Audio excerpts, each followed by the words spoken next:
Так і калі я сустракаюся са школьнікамі, з дарослымі людзьмі, калі расказваю пра сваю творчасць, я таксама гавару з імі па-беларуску, я прашу, асабліва дзяцей, каб яны выходзілі і чыталі прама перад сваімі сябрамі любы верш на беларускай мове, які вам толькі падабаецца. І яны выходзяць, і часам чытаюць такія вершы, якіх я ніколі не чула.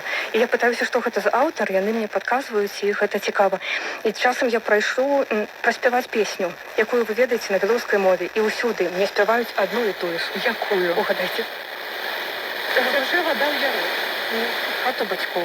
А, хату бацькоў. Так, ну ёсць такі. Усюды, гэта проста Сучасны хіт, будзем так казаць.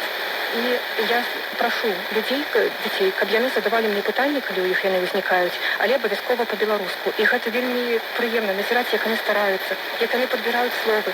Калі яны не ведаюць, падыходзяць да настаўніцы, як правільна, і потым задаюць мне пытанні. Менш, так. Але для мяне беларуская мова была лягчэйшая. Я здавала беларускую пры паступленні.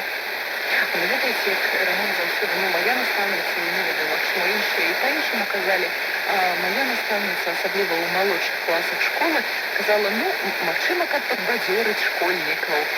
Што там складанага? Як чуецца, так і пішацца.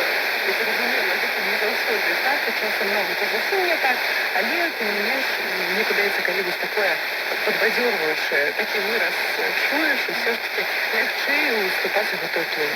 Увогуле, каб размаўлялі, трэба, каб чыталі па-беларуску. Так. І галоўнае, каб думалі па-беларуску. У мяне часта